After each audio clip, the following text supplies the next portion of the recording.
L'insuffisance cardiaque, c'est un terme qui, c'est vrai, peut faire un peu peur. Mais attention, on ne parle pas d'un cœur qui s'arrête net. Non, non, c'est plutôt comme une mécanique complexe qui commence à se gripper. C'est un processus, pas un flash. Alors ce qu'on va faire, c'est plonger ensemble au cœur de cette pompe vitale pour vraiment tout démystifier. Alors voilà le programme. On va commencer par les bases, bien sûr. Ensuite, on verra les différents visages de l'insuffisance cardiaque, on se penchera sur la mécanique d'un cœur qui fatigue, on découvrira comment le corps réagit, et c'est assez surprenant, et on terminera avec l'enquête menée par les médecins pour poser le diagnostic. Allez, on attaque avec les bases, c'est parti. Qu'est-ce que c'est au juste, l'insuffisance cardiaque ? Alors là, le mot le plus important à retenir, c'est syndrome clinique. C'est crucial. Ça veut dire que ce n'est pas une maladie, mais plutôt un ensemble de signes et de symptômes. Pour faire simple, il y a deux scénarios. Soit le cœur n'a plus assez de force pour envoyer le sang nécessaire dans tout le corps, soit il y arrive encore, mais, et c'est là toute la nuance, au prix d'un effort colossal et avec des pressions à l'intérieur qui sont beaucoup trop élevées. Et concrètement, ça se traduit comment ? Eh bien, le symptôme numéro 1, c'est vraiment l'essoufflement, ce qu'on appelle la dyspnée. Mais il y a aussi cette fatigue permanente, les jambes et les chevilles qui gonflent. Et puis, il y a ce signe très parlant, la difficulté à respirer dès qu'on s'allonge. C'est ce qui force beaucoup de gens à empiler les oreillers pour pouvoir dormir un peu. Bon, maintenant, on entre dans une partie intéressante. Parce que l'insuffisance cardiaque, ce n'est pas un bloc unique. Il en existe plusieurs types. Et on peut les classer de différentes façons. Voyons ça. L'analogie de l'embouteillage est parfaite pour comprendre ça. Imaginez le système circulatoire comme un réseau routier. Si c'est le côté gauche du cœur qui flanche, le trafic sanguin s'accumule juste avant, c'est-à-dire dans les poumons. Résultat, congestion, essoufflement. C'est l'insuffisance gauche.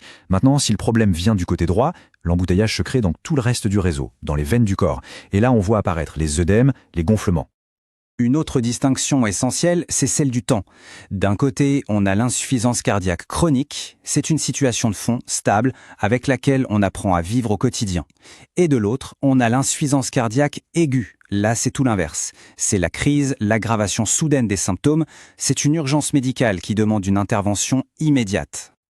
Ok, et là on arrive à la classification la plus importante en cardiologie aujourd'hui. Tout est basé sur ce qu'on appelle la fraction d'éjection, ou FEVG. Qu'est-ce que c'est ? C'est tout simplement le pourcentage de sang que le ventricule gauche arrive à éjecter à chaque contraction. Si ce chiffre est en dessous de 40%, on parle d'insuffisance cardiaque à fraction d'éjection réduite. S'il est au-dessus de 50%, on parle de fraction d'éjection préservée. Et entre les deux, modérément réduite. Retenez bien ça, parce que cette distinction change absolument tout dans la stratégie de traitement. Très bien. Maintenant qu'on a vu les classifications, on va regarder sous le capot. D'un point de vue purement mécanique, qu'est-ce qui cloche ? Pourquoi cette fameuse fraction d'éjection se modifie ? En gros, il y a deux types de pannes possibles. Premier cas de figure, la dysfonction systolique.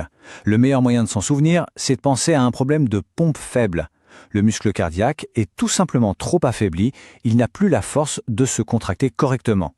Le souci, c'est l'éjection du sang. Et ça, c'est typiquement ce qu'on voit dans l'insuffisance cardiaque à fraction d'éjection réduite. Logique. Et puis, il y a le scénario inverse, la dysfonction diastolique. Là, ce n'est plus un problème de pompe faible, mais de pompe rigide. Le muscle, souvent, s'est épaissi, il a perdu sa souplesse. Du coup, il se contracte plutôt bien, mais il n'arrive plus à se détendre, à se relaxer correctement pour bien se remplir de sang entre deux battements. Le problème n'est plus l'éjection, c'est le remplissage. Et c'est la situation typique de l'insuffisance cardiaque à fraction d'éjection préservée.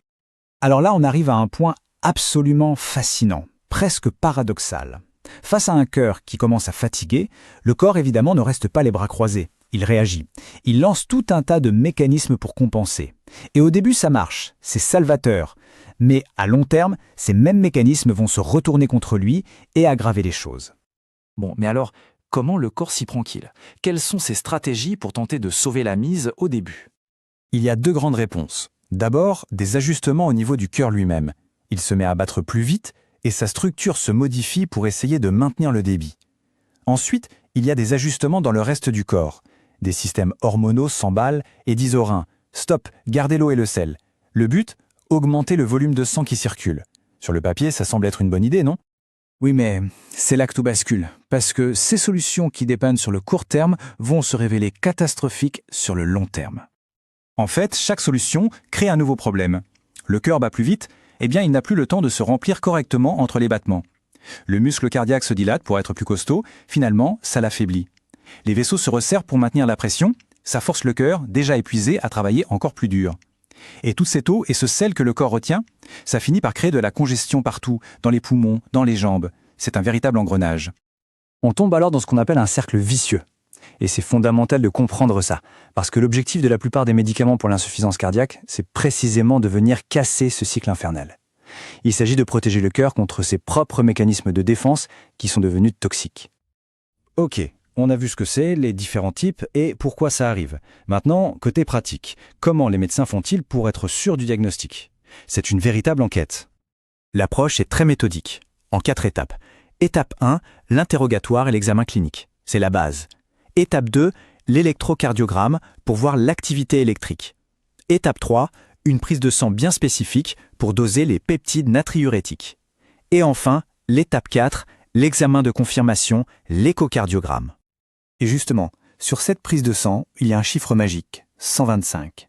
C'est le seuil pour une hormone que le cœur sécrète quand il est en souffrance, le NT-proBNP. Si une personne est essoufflée et que son taux est en dessous de 125, on peut être quasi certain que ce n'est pas une insuffisance cardiaque. C'est un outil hyper puissant pour éliminer le diagnostic et chercher une autre cause.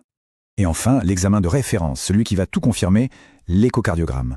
C'est ni plus ni moins qu'une échographie du cœur. Ça permet de le voir battre en temps réel, de mesurer très précisément cette fameuse fraction d'éjection pour classer l'insuffisance cardiaque et bien sûr de commencer à chercher la cause. Parce que des causes, il y en a plusieurs. La plus courante, ça reste la maladie des artères coronaires, typiquement les suites d'un infarctus.